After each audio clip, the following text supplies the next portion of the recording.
2020년 3월 17일 화요일 발자국TV의 진정수입니다. 오늘은 가보지 않는 길 두 번째 얘기를 할까 합니다. 제가 어제도 이야기했다시피 세상에는 전쟁과 질병이 모든 삶을 송두리째 바꾼 경우가 세계사 역사를 보면 허다합니다.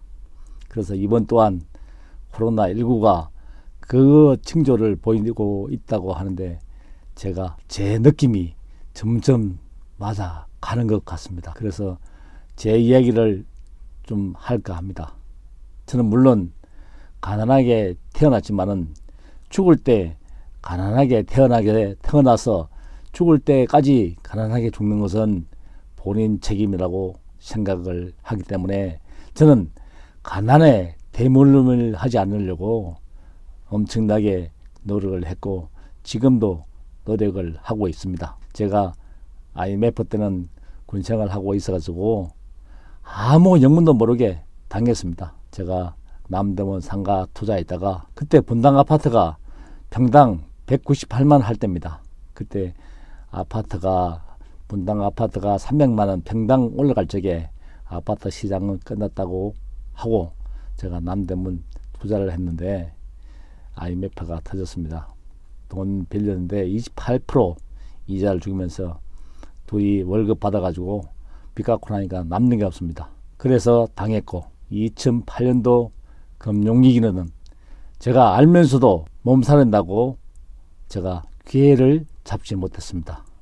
그때 기회를 잡았으면 조금 더 지금보다 나은 삶을 살겠지 않나 생각을 합니다. 또 제가 손님을 통해서 제가 부동산업을 하기를 진짜 잘했다고 생각합니다. 왜냐하면 제가 부동산 해가지고 돈을 벌든 안 벌든 떠나서 부자들의 행동 동선이 제 머릿속에 움직이고 있기 때문입니다. 그러면 부자가 되려고 하면 부자들이 가는 방향으로 가면 되기 때문입니다. 그래서 제가 안부자라고 하는데 안부자들은 돈 벌 생각이 아예 없습니다. 세상은 원망하고 집안은 원망하고 본인은 원망하고 돈 벌 생각 없는데 어떻게 돈을 벌겠습니까? 저는 그래서 안부자는 더 큰 위기를 지나면서 부자는 더 큰 부자가 되고 안부자는 그야말로 생존의 기로에 서게 되기 때문입니다.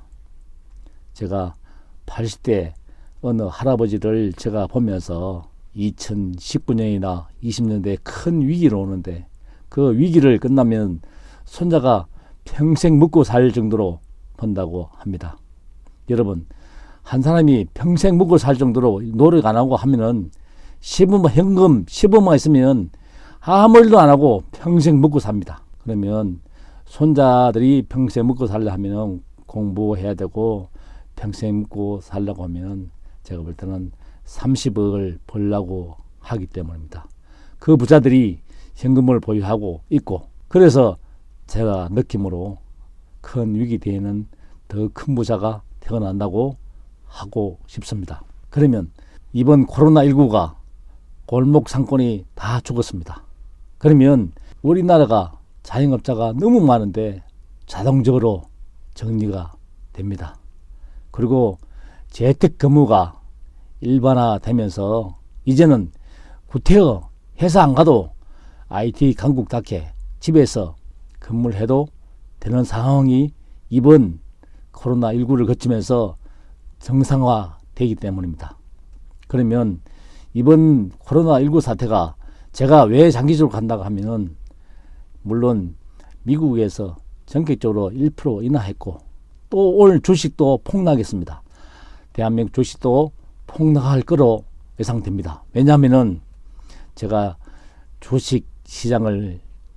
주식을 알려고 공부를 했는데 제 느낌으로 공부했는 데는 제가 돈을 벌었지만은 남이 30년 동안 하던 걸 해가지고 저는 주식으로 망해문 경우가 있습니다. 제가 20년 동안 bun내 생활하면서 벌었던 용돈 다 주식에가 다 날렸습니다. 제가 그러면서 배운 게 있습니다. 주식도 아는 공장에 아는 회사에 재무제표나 모든 건전성을 제가 주주라는 느낌으로 주식을 해야지 주식으로 돈을 벌기 때문입니다. 지금 어제 같은 경우는 지금 부자들이 집을 팔고 현금을 보유하고 있다가 주식이 2000포인트 깨지니까 삼성전자 왕창 개인을 샀습니다. 외국인들이 다 팔고 나가는 걸 개인이 다 잡았습니다.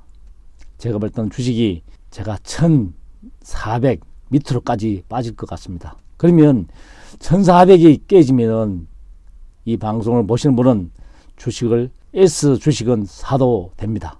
제가 볼 때는 사기는 사되 분할 매수해서 현찰을 보유하고 있다가 주식으로 돈 좀 버시기 바랍니다. 또 하나는 이번 사태가 오래 간다는 게 제가 느낌으로 받는 것은 미국에서 통화 금리 정책을 써서 제로금리를 만들었습니다. 한국도 제로금리를 만들었습니다. 근데 통화 정책이 코로나가 더 무섭기 때문에 밀고 나가지를 못합니다. 그러면 이제 재정 정책이 남았는데 가뜩이나 힘든 데서 정부에서 빚으로 다 살리면은 나라 고가는 그들 납니다. 그들 나는데 그 돈이 풀려가지고 부동산으로 간다는 보장이 없습니다. 다시 일본처럼 제로금리가 돼도 그 돈이 다시 소비로 진작되지 않고 다시 은행으로 흘러가는 악순환, 즉 바로 디플레이션입니다.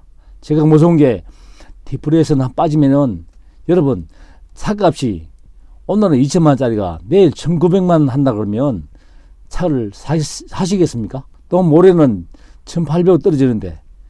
그래서 지금 대한민국에서는 공무원들이 따박따박 나오는 월급쟁이가 최고 살기 좋습니다.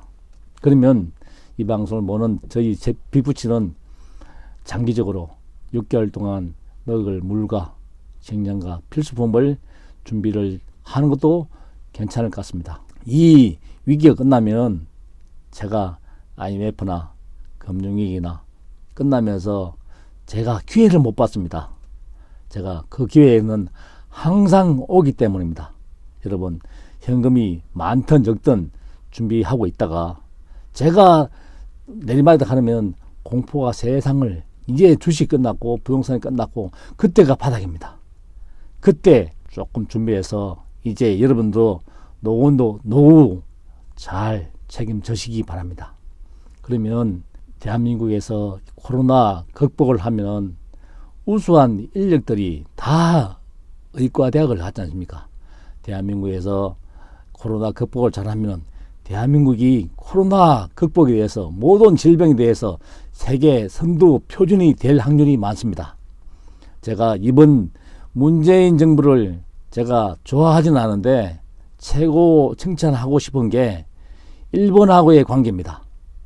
일본하고 관계에서 항상 보수당은 계속해서 일본 저자세를 취했는데 이번에는 일본하고 당당히 맞서서 그 모습을 보면서 반드시 진보 정권도 나쁜 것만은 아닌 것 같습니다. 일본은 그야말로 아날로그 세대고 대한민국은 디지털로 이미 진입했습니다. 세상은 디지털로 변하는데 아직도 아날로그로 남아있으면 그거는 우리가 이겼다고 생각합니다. 그래서 국민들 각자가 스스로 일본을 넘어섰다고 했을 때 진정으로 넘어섰는데 세상은 디지털로 넘어갔고 일본은 충분히 이길 수 있는 잠재력이 있는데도 불구하고 그 고정관념에서 갇혔어. 일본하고 우리하고는 경제적인 격차가 많이 난다. 그러면서 계속 패배에 젖어들었지 않습니까? 그 패배의식이 이번 정부가 하는 조치를 보면서 최고 박수를 보내고 싶습니다. 이 코로나19 사태가 장기적으로 갔을 때 4.15 총선이 어떻게 되었는가 저는 예감을 해보면 또 보수당 참패로 끝날 확률이 많기 때문입니다. 왜냐하면 보수당은 치고받고 적끼리 싸우다가 자멸을 합니다.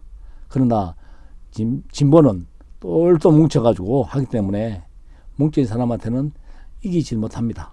그래서 제가 볼 때는 한 번 더 정신 차리라고 보수당한테 표를 안 줄 희망이 있습니다. 그래서 오늘도 가보지 않는 길에서 일단 주어진 삶을 살아내야 됩니다. 가난하게 태어나는 것은 나의 책임이 아니지만은 가난하게 죽는 것은 반드시 본인 책임입니다. 그래서 가난에 대물림이 되도록 하지 않도록 여러분도 오늘 하루 열심히 하시기 바랍니다. 발자국 TV의 진정수입니다.